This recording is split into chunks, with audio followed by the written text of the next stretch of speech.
মুফাসসিরিন ইকরাম লেখছে তাফসীরের কিতাবে, কোরআনে হাকিমের মধ্যে আল্লাহ রাব্বুল আলামিন যখন একটা আয়াত নাজিল করছে, ওই আয়াতের পরবর্তী আয়াতের সাথে পূর্বের আয়াতের একটা মিল থাকে। মিল, পূর্বের আয়াতে যে কথা বলছে পরবর্তী আয়াতের কথাটার মধ্যে কি থাকে বলেন? মিল থাকে। কিন্তু এখানে আমরা দেখতে পাচ্ছি দুইটা কথা সম্পূর্ণ বিপরীত। একটা, প্রথম আয়াতের মধ্যে আল্লাহ তাআলা তার দয়ার বিবরণ দিচ্ছে। আল্লাহ বলে, বান্দা আমি আল্লাহ অত্যন্ত ক্ষমাশীল, অত্যন্ত দয়ালু। এর পরের আয়াতে আল্লাহ বলছে আমার শাস্তি, আমার আযাব বড় কঠিন আযাব। তাহলে কি বলেন, দুইটা কথা বিপরীতমুখী কিনা বলেন? একই জায়গায় দুই ধরনের কথা কেন? মিলটা কোথায়? মুফাসসিরিন ইকরাম লিখছেন তাফসীরের কিতাবে, মূলত কোন বান্দা যদি আল্লাহর প্রিয় বান্দা হতে চায়, কোন বান্দা যদি আল্লাহ তাআলার প্রকৃত মুমিন বান্দা হতে চায়, তাহলে তার দিলের ভিতরে একসাথে দুইটা জিনিস লাগবে। কয়টা জিনিস বলেন? দুইটা জিনিস। একই সাথে দুই জিনিস যদি কারো ভিতরে পাওয়া যায়, ওই বান্দা আল্লাহ তাআলার পছন্দের এবং মুমিন, প্রকৃত মুমিন বান্দা হতে পারে। একসাথে কয় জিনিস বলেন? দুই জিনিস। হৃদয়ের ভিতরে একসাথে দুই জিনিস লাগবে। প্রথমত লাগবে আল্লাহর রহমতের আশা। কি লাগবে বলেন? আল্লাহর রহমতের আশা। আর দুই নম্বরে লাগবে আল্লাহর আযাবের ভয়। আল্লাহর আযাবের, একসাথে দুই জিনিস। আল্লাহর রহমতের আশা যেমন লাগবে, আল্লাহর আযাবের ভয়ও লাগবে। যদি একসাথে কোনো মুমিন বান্দার দিলের ভিতরে দুইটা জিনিস হাসিল হয়, আল্লাহর রহমতের আশাও আছে, আল্লাহর আযাবের ভয়ও আছে, তাহলে ওই মুমিন বান্দা আল্লাহ তাআলার পছন্দের, আল্লাহর প্রিয় খাঁটি মুমিন হতে পারবে। এজন্য আল্লাহ তাআলা একসাথে দুই আয়াত নাজিল করলেন। প্রথম আয়াতে বলছে, নাব্বি ইবাদি আন্নী আনাল গফুরুর রহিম ওয়া আন্না আযাবি হুয়াল আযাবুল আলীম। আল্লাহ রাব্বুল আলামিন বলে, হে রাসূল আপনি জানায়া দেন আমি আল্লাহ অত্যন্ত ক্ষমাশীল, অত্যন্ত দয়ালু। হে রাসূল আপনি এটাও জানায়া দেন আমি আল্লাহর আযাব বড় কঠিন আযাব। তার মানে একজন মুমিন বান্দা যখন আল্লাহর দয়া নিয়ে ভাববে, আল্লাহর মায়া নিয়ে ভাববে, আল্লাহর ক্ষমা নিয়ে যখন চিন্তা করবে, ওই মুমিন বান্দার দিলের ভিতরে আল্লাহর রহমতের আশা জাগবে। কথা বলেন ঠিক কিনা? আবার যখন ওই মুমিন বান্দা আল্লাহর আযাব নিয়ে যখন চিন্তা করবে, হায় হায় আমার আল্লাহর আযাব বড় কঠিন আযাব, তখন ওই মুমিন বান্দার দিলের ভিতরে আল্লাহর আযাবের ভয় ঢুকবে। এজন্য একসাথে যাতে দুইটা জিনিস হাসিল হয়, আল্লাহর আযাবের ভয়ও ঢুকে, আল্লাহর রহমতের আশাও ঢুকে, এজন্য আল্লাহ তাআলা এক জায়গায় দুই ধরনের আয়াত নাজিল করছে। আপনি যদি কোরআনুল কারীমের সূরাতুর রহমান দেখেন, সূরাতুর রহমান, এই সূরার ভিতরে আল্লাহ তাআলা তার দয়ার বিবরণ দিয়েছে, তার মায়ার বিবরণ দিয়েছে। আল্লাহ রাব্বুল আলামিন তার নাজ ও নেয়ামতের আলোচনা করেছে সূরাতুর রহমানের মধ্যে। আপনি যদি সূরাতুর রহমানের আয়াতগুলি যদি তরজমা দেখেন, যদি অনুবাদ দেখেন, তাফসীর যদি আপনি পড়েন, তাহলে দেখতে পাবেন আল্লাহ রাব্বুল আলামিন গোটা সূরার ভিতরে আল্লাহর রহমতের, আল্লাহর সুন্দর সুন্দর নাজ ও নেয়ামতের কথা বলেছে। আল্লাহ তাআলা এক একটা নেয়ামতের কথা বলে আর বান্দাকে প্রশ্ন করে। আমার আল্লাহ ডাক দিয়ে বলে, ফাবিআইয়ি আলাই রাব্বিকুমা তুকাযযিবান। আল্লাহ রাব্বুল আলামিন এক একটা নিয়ামতের কথা বলে আর জিজ্ঞাসা করে, ও মানব ও দানব, ও জিন ও ইনসান, বলো দেখি তোমরা আমি আল্লাহর কোন নিয়ামতটাকে অস্বীকার করবা? কি বলেন, আল্লাহর কোন নিয়ামত অস্বীকার করা যাবে? কোন নিয়ামত অস্বীকার করার জন্য নাই। তাহলে পুরা সূরাতুর রহমানের মধ্যে আল্লাহ তাআলা তার নিয়ামত রাজির বিবরণ তুলে ধরেছে, আল্লাহর রহমতের কথা বলছে, আল্লাহর নিয়ামতের কথা বলছে, আল্লাহর জান্নাতের কথা বলছে। এই সূরাতুর রহমানের পরবর্তী যেই সূরা আল্লাহ নাজিল করেছে, এই সূরার নাম সূরাতুল ওয়াকিয়া। সূরার নাম কি বলেন? সূরাতুল ওয়াকিয়া। আপনি যদি সূরাতুল ওয়াকিয়া তিলাওয়াত করেন, সূরাতুল ওয়াকিয়া যদি আপনি পাঠ করেন, যদি আপনি অনুবাদ দেখেন, তাফসীর দেখেন, তাহলে আপনি দেখতে পাবেন এই গোটা সূরার ভিতরে আল্লাহ রাব্বুল আলামিন কিয়ামতের বিভীষিকা নিয়ে আলোচনা করেছে, জাহান্নামের ভয়াবহতা নিয়ে আলোচনা করেছে, আল্লাহ তাআলা কিয়ামত দিবস কতটা ভয়ঙ্কর হবে সে আলোচনা করেছে। একই জায়গায় রহমত, তার পাশেই আবার ভয়ঙ্কর জিনিসের আলোচনা, তার পাশে আবার কিয়ামতের আলোচনা। এর দ্বারা আমার আল্লাহ বুঝাইতে চায়, একজন মুমিন যদি প্রকৃত মুমিন হতে চায়, তাহলে যেমন তার দিলের ভিতরে রহমতের আশা লাগবে, সাথে সাথে আল্লাহর আযাবের ভয়ও দিলের মধ্যে থাকতে হবে। এজন্য আল্লাহ তাআলা যেখানে তার দয়ার বিবরণ দিয়েছে, তার পাশাপাশি আল্লাহর আযাবের কথাও বলছে।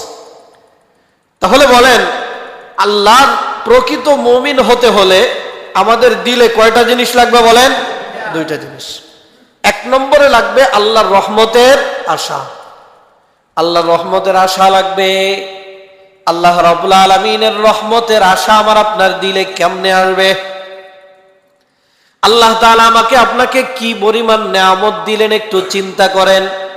যদি চিন্তা করেন তাহলে আল্লাহর রহমতের আশা আসবে। আমি আর আপনি যেদিন এই পৃথিবীতে প্রথম ভূমিষ্ঠ হয়েছিলাম, যেদিন আমার প্রথম জন্ম হয়েছিল, যদি আমার মুখের সামনে, আপনার মুখের সামনে যদি কোনো ঠান্ডা খাবার ধরা হতো, ফ্রিজ থেকে বের করে ঠান্ডা খাবার ধরলে কি বলেন খাইতে পারতাম নি? কোনো সুযোগ ছিল না। আবার যদি গরম খাবার এনে আমার মুখের সামনে ধরা হতো, ওই গরম খাবারটা খাওয়ার মতো কোনো শক্তি আমাদের ছিল না। আল্লাহ রাব্বুল আলামিন কত বড় দয়ালু, কত বড় রহমান, কত বড় রহিম।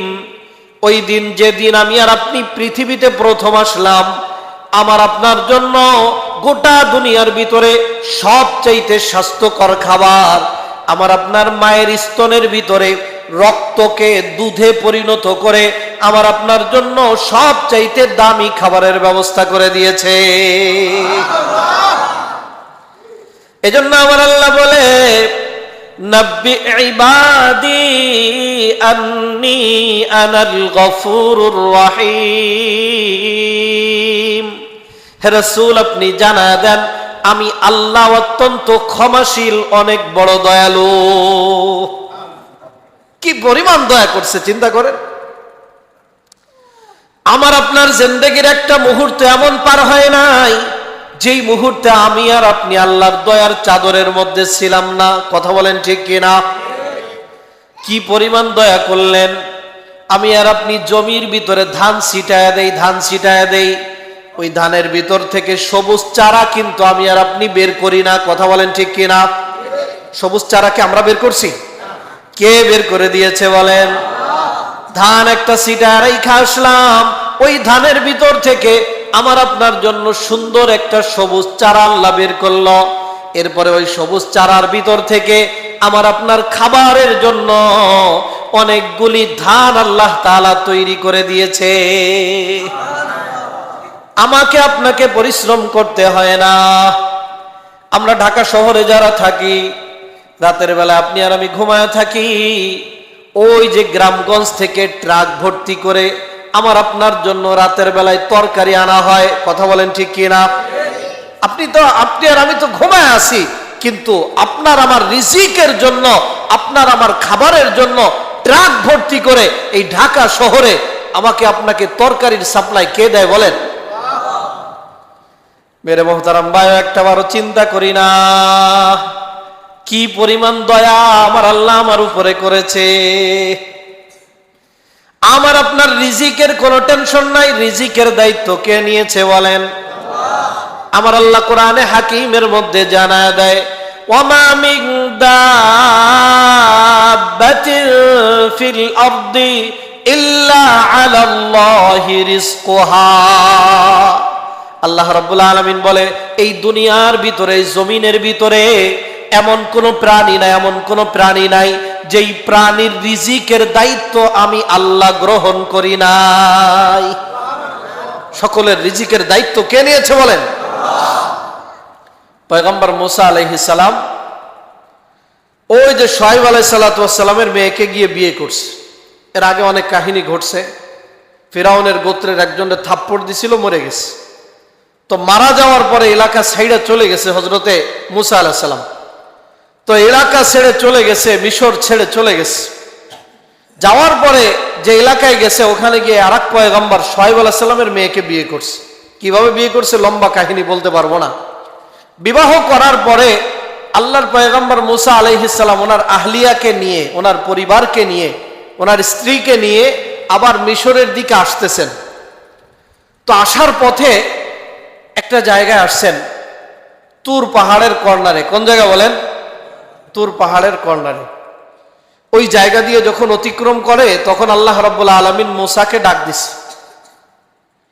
মুসা আলাইহিস সালামকে ডাক দিয়ে বলছে, আসো আমি তোমাকে কিতাব দিব। বলেন না সুবহানাল্লাহ। আল্লাহর পয়গম্বর হযরতে মুসা আলাইহিস সালাম ওনার পরিবারকে একটা জায়গার মধ্যে দাঁড় করায় রাখলেন। দাঁড় করায় আল্লাহ রাব্বুল আলামিনের সাথে কথা বলতে গেছেন। যাওয়ার পরে অনেক সময় হয়ে যায়, অনেক কাহিনী ঘটছে ওই জায়গার মধ্যে। আল্লাহ সূরা তাহার মধ্যে বলে, إذ رأى نارا فقال لأهلهم كثوا إني آنست نارا لعلي آتيكم منها بقبس أو أجد على النار هدى। রাতের বেলা অন্ধকারে যাচ্ছিলেন, তো হঠাৎ করে তাকায় দেখে এক জায়গায় আগুন দেখা যায়, আগুন। মুসা আলাইহিস সালাম তার পরিবারকে বলে, তোমরা এই জায়গার মধ্যে দাঁড়াও, আমি একটু ওই জায়গায় গিয়ে আগুন থেকে একটু আলো নিয়ে আসি। আলো, এই আলো দিয়ে আমরা পথ চলতে পারবো, অথবা ওই আলোর কাছে গেলে আমাদের রাস্তা কোনটা ওই রাস্তাটা পরিষ্কার হয়ে যাবে, দেখতে পাইব। পয়গম্বর মুসা আলাইহিস সালাম যখন নাকি আলোর কাছে গেলেন, ওই আলোটা দুনিয়ার কোনো আলো ছিল না, আমার আল্লাহর নূর ছিল। বলেন না সুবহানাল্লাহ। পয়গম্বর মুসা আলাইহিস সালামকে আল্লাহ রাব্বুল আলামিন কিতাব দিবেন কাছে ডাকলেন। আল্লাহর সাথে কথাবার্তা হয়, অনেক সময় পার হয়ে যায়, পরিবারকে দাঁড় করায় রাইখা আসছে। আল্লাহর পয়গম্বর মুসা আলাইহিস সালাম চিন্তা করে, আমার পরিবারকে দাঁড় করায় রাইখা আসলাম, আল্লাহর সাথে তো কথাবার্তায় মগ্ন হয়ে গেছি, এখন আমার পরিবার কি খাবে, তাদের কি অবস্থা হবে, চিন্তা করতেছে। ওদেরকে তো রাইখা আসলাম, কত সময় হয়ে গেল, এত টাইম হয়ে গেল, তারা কি খাবে, তাদের অবস্থাটা কি হবে। আল্লাহ রাব্বুল আলামিন মুসা আলাইহিস সালামকে বলে, ও মুসা, তোমার হাতের ভিতরে যেই লাঠি, ওই লাঠি দিয়ে তুমি তোমার পাশে যেই পাথর আছে পাথরের মধ্যে আঘাত করো। বলেন না সুবহানাল্লাহ। বলে লাঠি দিয়ে পাথরের মধ্যে আঘাত করো। আল্লাহর পয়গম্বর মুসা আলাইহিস সালাম হাতের ভিতরে লাঠি দিয়ে পাথরের মধ্যে মারলেন। যখন পাথরের মধ্যে মারলেন, পাথর ভেঙ্গে দুই টুকরা হয়ে গেছে। মুসা আলাইহিস সালাম তাকায় দেখে ওই পাথরের ভিতরে আর একটা পাথর দেখা যায়। আল্লাহ তাআলা বলে, আবার আঘাত করো। পয়গম্বর মুসা আলাইহিস সালাম আবারও আঘাত করলেন, দেখে তার ভিতরে একটা ছোট্ট পাথর দেখা যায়। আল্লাহ বলে, ও মুসা, এই ছোট্ট পাথরের উপরে তুমি আরেকবার আঘাত করো। পয়গম্বর মুসা আলাইহিস সালাম ওই ছোট্ট পাথরের উপরে আবার আঘাত করলেন। আঘাত করার পরে বড় আজীব কাণ্ড দেখা যায়। বলেন না সুবহানাল্লাহ। পয়গম্বর মুসা আলাইহিস সালাম দেখে তিনটা পাথরের ভিতরে একটা পিঁপড়া দেখা যায়, একটা পিঁপড়া, তবে মরা না, জেতা তাজা পিঁপড়া। বলেন না সুবহানাল্লাহ।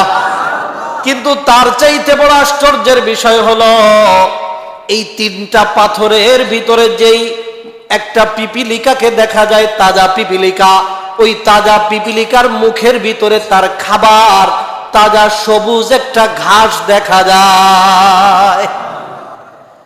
এবার আল্লাহ রাব্বুল আলামিন মুসাকে বলে, মুসা, আমি আল্লাহ তিনটা পাথরের ভিতরে আমার যেই মাখলুককে তিন পাথরের ভিতরে খাবার নিয়ে পৌঁছায় দিতে পারি, আমি আল্লাহ রিজিক পৌঁছায় দিতে পারি তিন পাথরের ভিতরের মাখলুককে, সে আল্লাহ আমি আমি কি পারবো না তোমার পরিবারকে খাবার পৌঁছায় দিতে?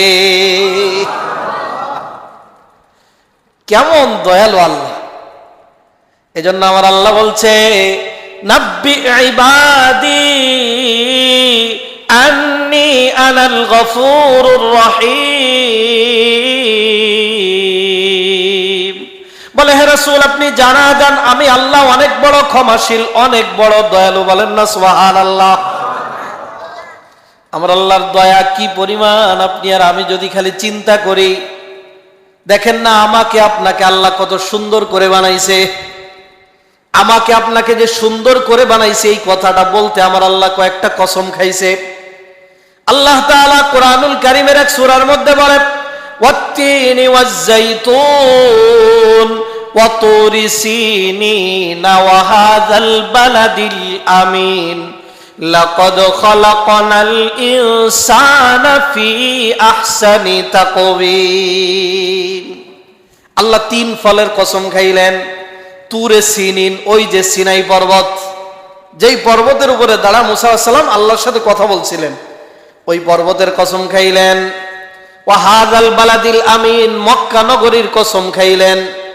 এই তিনটা কসম খাওয়ার পরে এবার আমার আল্লাহ বলে, লাকাদ খালাকনাল ইনসানা ফি আহসানি তাকওয়িম। বলেন না সুবহানাল্লাহ। আল্লাহ রাব্বুল আলামিন বলেন, নিশ্চয় অবশ্যই আমি আল্লাহ মানবকে, মানব জাতিকে, মানুষকে আমি আল্লাহ অনেক সুন্দর করে তৈরি করেছি। অনেক সুন্দর করে আমাদেরকে বানাইছে। নাকটা যেখানে দরকার ওই জায়গার মধ্যে সেটিং দিয়েছে, চোখ যেখানে দরকার ওখানেই দিয়েছে, দাঁত যেখানে দরকার, ঠোঁট যেখানে দরকার ওইখানে দিয়েছে। যদি আল্লাহ তাআলা এই চোখ দুইটাকে পিছনে দিত, অবস্থা কেমন হতো চিন্তা করেন। খাবার খাওয়ার টাইমে খাবার নিয়ে আগে পিছনে নেওয়া লাগতো দেখার জন্য, এরপরে খাবারের ঘ্রাণ ঠিক আছে কিনা শুকার জন্য সামনে আনা লাগতো, তারপরে মুখের ভিতরে ঢুকানো লাগতো। কথা বলেন ঠিক কিনা? কষ্ট হতো কিনা? আল্লাহ বলে, না না বান্দা, আমি আল্লাহ মানুষকে বড় সুন্দর করে বানাইছি। তোর নাকটা যেখানে দরকার আমি আল্লাহ সেখানেই সেটিং দিয়েছি, চোখ যেখানে দরকার ওই জায়গার মধ্যে দিয়েছি, ঠোঁট দুইটা যেখানে দিলে সুন্দর লাগবে আমি আল্লাহ ওই জায়গার ভিতরে ঠোঁট সেটিং দিয়েছি। আমার আল্লাহ বড় সুন্দর করে বলে, লাকাদ খালাকনাল ইনসানা ফি আহসানি তাকওয়িম। আমি আল্লাহ মানুষকে বড় সুন্দর করে বানাইছি। বলেন না সুবহানাল্লাহ। এজন্য আমাকে বানানোর ভিতরেও আল্লাহর রহমত কাজ করেছে। আমাকে আপনাকে বানানোর ভিতরে কি করছে বলেন? আল্লাহর রহমত কাজ করেছে। এজন্যই তো আল্লাহ রাব্বুল আলামিন বলে, মানব জাতি বড় নেমখারাম। মানুষ কি বলে? বড় নেমখারাম। কারণ আমাকে আপনাকে হাজারো নাজ ও নেয়ামত দিয়ে, আল্লাহ রহমত দিয়ে, ক্ষমা দিয়ে আমাদেরকে আবৃত করে রেখেছে, কিন্তু এত নেয়ামত ভক্ষণ করার পরেও আমরা আল্লাহর গোলামি করি না। আল্লাহর গোলামি করি না, আল্লাহর হুকুম মানি না। এজন্যই আল্লাহ রাব্বুল আলামিন বলে, মানব বড় নেমখারাম। মেরে মোহতারাম ভাইও, তাহলে যদি প্রকৃত মুমিন হতে হয় এক নম্বরে কি লাগবে বলেন? আল্লাহর রহমতের আশা। কিসের আশা বলেন? আল্লাহর রহমতের আশা। আল্লাহ রাব্বুল আলামিন সূরাতুল বাকারার আয়াতুল কুরসির ভিতরে আমাদেরকে জানায়া দেয়, আল্লাহু লা ইলাহা ইল্লা হুয়াল হাইয়ুল কাইয়্যুম লা তাখুযুহু সিনাতুন ওয়ালা নাওম। আল্লাহ বলে, আল্লাহ আল্লাহ এমন সত্তা, লা ইলাহা ইল্লাহু, তিনি ছাড়া আর কোনো মাবুদ নাই। আল হাইয়ুল কাইয়্যুম, যিনি চিরঞ্জীব, যিনি নিয়ন্ত্রণকারী। এরপরে বলে, লা তাখুযুহু সিনাতুন ওয়ালা নাওম। আল্লাহ এমন এক সত্তা, এমন এক সত্তা, ঘুম এবং ঝিম, ঘুমানো বা ঝিমানো এর কোনোটাই আল্লাহকে স্পর্শ করে না। সোজা সাপটা বাংলা হলো, আল্লাহ ঘুমায়ও না, ঝিমায়ও না। আল্লাহ কেন ঘুমায় না, কেন ঝিমায় না? এটা আল্লাহর শানে যায় না। কিন্তু এরপরে মুফাসসিরিন ইকরাম লেখে আল্লাহ কেন ঘুমায় না, কেন ঝিমায় না? তাফসীরে কবীরের মধ্যে ইমাম ফখরুদ্দিন রাজি রাহমাতুল্লাহ আলাইহি লেখে আল্লাহ রাব্বুল আলামিন যদি কোনো একটা মুহূর্তের জন্য ঘুমায় যায়, আল্লাহ রাব্বুল আলামিন যদি কোনো একটা মুহূর্তের মধ্যে কোনো একটা মুহূর্তের জন্য যদি ঝিমায় যায়, ওই মুহূর্তে যদি পৃথিবীর কোনো প্রান্ত থেকে কোনো গুনাহগার বান্দা আল্লাহকে ডাক দিয়ে বলে, আল্লাহ সারা জীবন গুনাহ করেছি, নাফরমানি করেছি, এই মুহূর্তে তোমার দরবারে আসছি, তুমি আমাকে ক্ষমা করে দাও। বান্দা ক্ষমা চাইলো, কিন্তু আল্লাহ যদি ঘুমায় থাকে তাহলে বান্দাকে কে মাফ করবে, কে ক্ষমা করবে? আমার আল্লাহ বান্দাকে ক্ষমা করার জন্য প্রতিনিয়ত প্রস্তুত থাকে। এজন্য আল্লাহ এক সেকেন্ডের জন্য, একটা মুহূর্তের জন্য ঘুমায় না, ঝিমায় না। কেমন দয়ালু! এজন্য আল্লাহ নবীকে দিয়ে বলায়, হে রাসূল আপনি জানায়া দেন, আন্নী আনাল গফুরুর রহিম, আমি আল্লাহ অত্যন্ত ক্ষমাশীল, অত্যন্ত দয়ালু। দেখেন না, দুনিয়ার আদালতে যদি কেউ আসামি হয়, দুনিয়ার আদালতে কি হয়? যদি কেউ আসামি হয় তাহলে আসামিকে পুলিশের লোকেরা খোঁজে। কেন খোঁজে বলেন? পিটানি দেওয়ার লেগে। কি দেওয়ার লেগে বলেন? আসামিকে পুলিশের লোকেরা খোঁজে পিটানি দেওয়ার জন্য, শাস্তি দেওয়ার জন্য খোঁজে।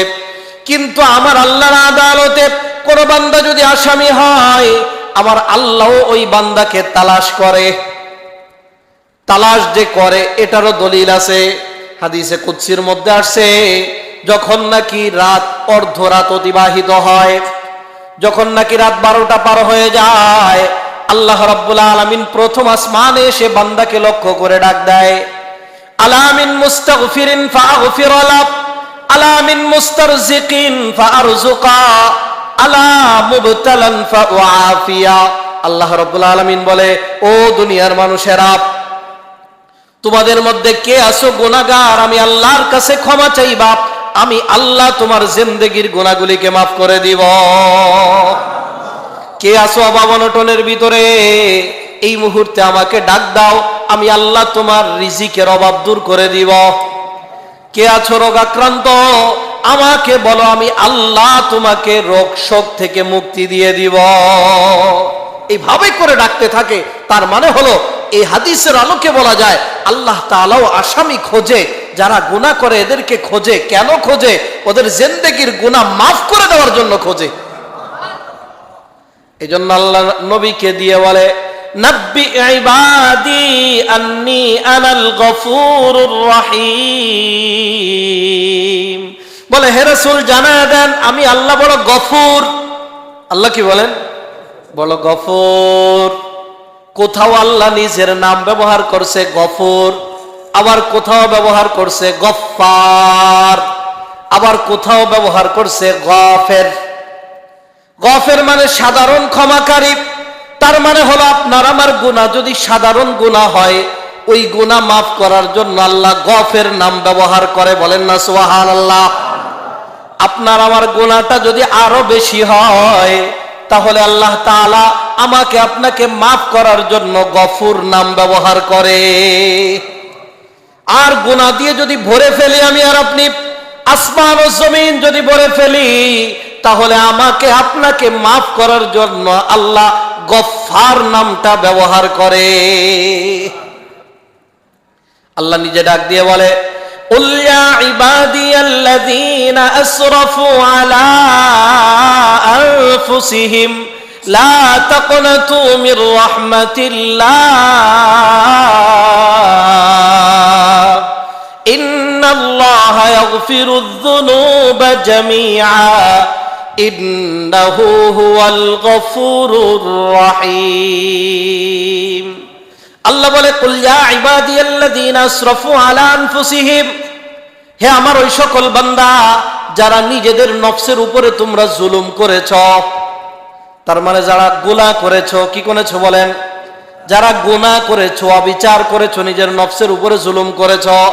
আল্লাহ নিজে ডাক দিয়ে বলে, লা তাকনাতু মির রাহমাতিল্লাহ, ও বান্দা তুই আমি আল্লাহর রহমত থেকে নিরাশ হবি না।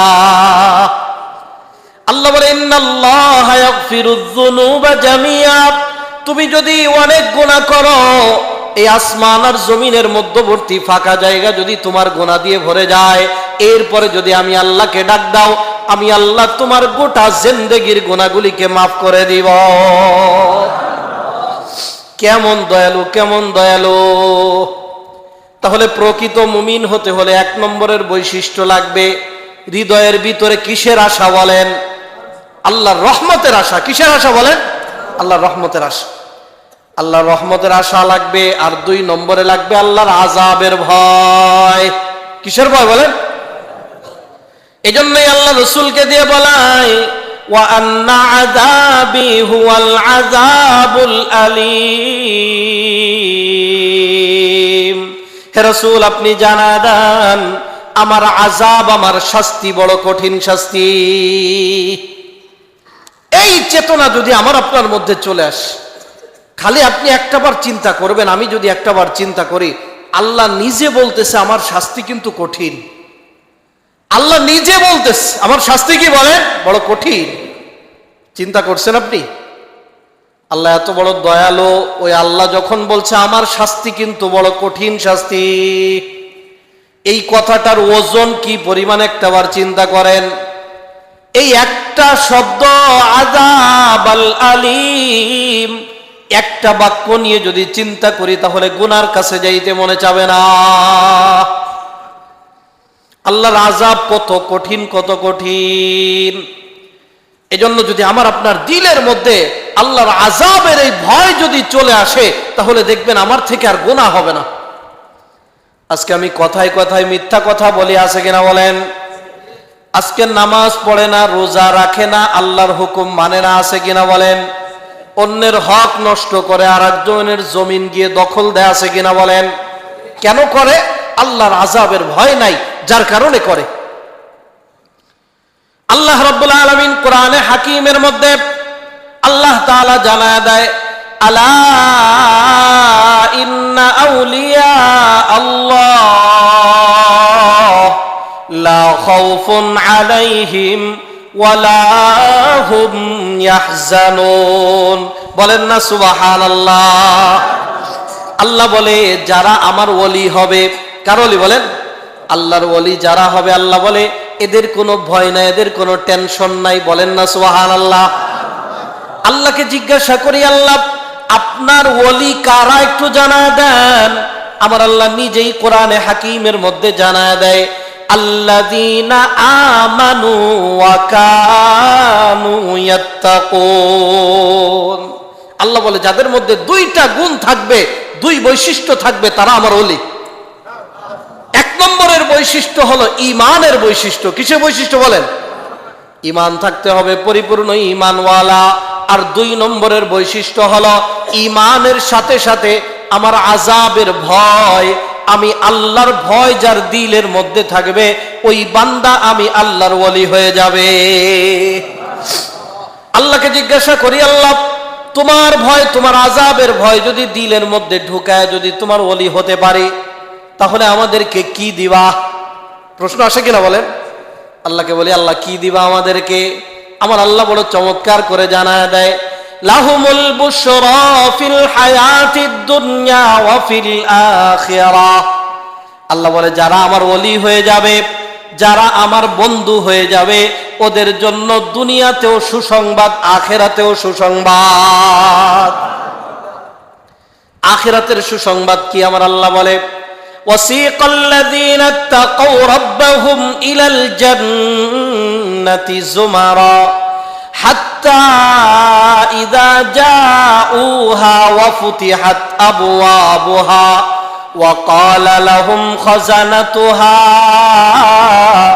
সালামুন আলাইকুম তিবতুম ফাদখুলুহা খালিদিন। আল্লাহ বলে আখিরাতের পুরস্কার হলো এই যে আমার যারা বন্ধু, যারা আমি আল্লাহর বন্ধু হয়ে যাবে, দিলের ভিতরে আমার ভয় ঢুকাবে, আমার আযাবের ভয় ঢুকাবে, কিয়ামতের ময়দানে ওই বান্দাদেরকে মারহাবা দিতে দিতে জান্নাতের দিকে নিয়ে যাওয়া হবে। জান্নাতের কাছে যখন যাবে তাদেরকে রিসিভ করার জন্য একদল ফেরেশতারা জান্নাতের গেটগুলি ওপেন করে বাইরে এসে দাঁড়িয়ে থাকবে। বলেন না সুবহানাল্লাহ। আমার আপনার এলাকার মধ্যে যখন ভিআইপি মেহমান আসে, এই যে দেখেন আমাদের পীর সাহেব আসলেন, উনি যখন আসছে নামছে তার আগেই আমরা রাস্তায় গিয়ে দাঁড়িয়েছিলাম। কেন দাঁড়াইছি? এত বড় একজন আল্লাহ ওয়ালা বুজুর্গ আসবে আমাদের এলাকায়, ওনাকে রিসিভ করার জন্য দাঁড়াইছি। আল্লাহ বলেন, যারা আমার ওলি হবে, যারা আমার বন্ধু হবে, যাদের দিলের ভিতরে আমার আযাবের ভয় থাকবে, ওই বান্দাদেরকে কিয়ামতের ময়দানে রিসিভ করার জন্য জান্নাতের গেটগুলি খুলে বাইরে এসে ফেরেশতারা দাঁড়ায় থাকবে। বলেন না সুবহানাল্লাহ। এরপরে যখন জান্নাতের কাছে বান্দা আসবে তখন তাকে বলা হবে সালামুন আলাইকুম। বলেন না সুবহানাল্লাহ। বলবে, ও বান্দা তোকে সেলুট, তোকে সালাম। বলবে বান্দা, এই যে আল্লাহর জান্নাত তোর জন্য ওপেন করে রাখা হয়েছে, জান্নাতের মধ্যে ঢোক, তবে ঢুকবি ফাদখুলুহা খালিদিন। ও বান্দা, আর কোনোদিন তোকে বের করা হবে না, চিরস্থায়ীভাবে এই জান্নাতের ভিতরে তুই থাকবি। এটা হলো আখিরাতের পুরস্কার। দুনিয়ার পুরস্কার কি? আবার আল্লাহর কোরআন আমাদেরকে জানা দেয়, ওয়ামান ইয়াত্তাকিল্লাহা ইয়াজআল লাহু মাখরাজা। আল্লাহ বলে, যেই বান্দা আমার ভয় দিলের মধ্যে ঢুকাবে, যার দিলের মধ্যে তাকওয়া ঢুকবে, যেই বান্দার দিলের মধ্যে আল্লাহর আযাবের ভয় ঢুকবে, আল্লাহ বলে দুনিয়ার সব কিছুর থেকে উত্তরণের রাস্তা আমি আল্লাহ তাকে তৈরি করে দিব। বিপদে পড়ছেন, উঠতে পারতেছেন না, আল্লাহ তাআলা কয় আমি রাস্তা তৈরি করে দেব। এরপরে আমার আল্লাহ বলে, ওয়ামান ইয়াত্তাকিল্লাহা ইয়াজআল লাহু মিন আমরিহি ইউসরা। আল্লাহ বলে, যেই বান্দার দিলের মধ্যে আমার ভয় থাকবে, আমার আযাবের ভয় থাকবে, আমি আল্লাহ ওই বান্দার সমস্ত কাজগুলিকে সহজ বানায় দিব। ওর সব কাজ আমি আল্লাহ আসান বানায় দিব। এরপর আল্লাহ বলে, ওয়ামান ইয়াত্তাকিল্লাহ ইউকাফির আনহু সাইয়্যাতি ওয়া ইউযিম লাহু আজরা।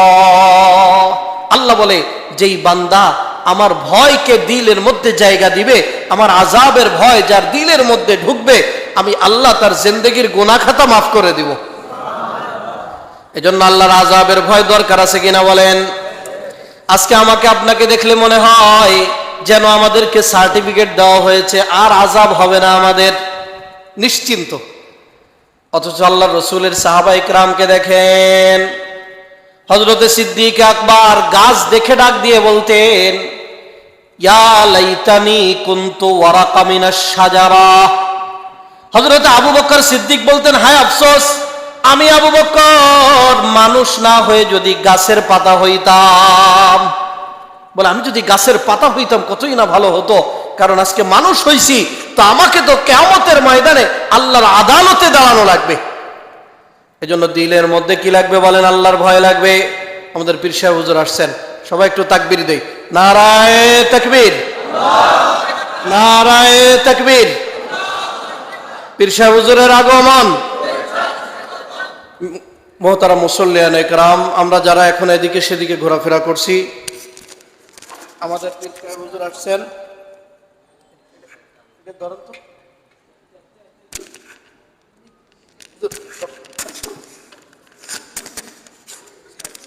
চেয়ার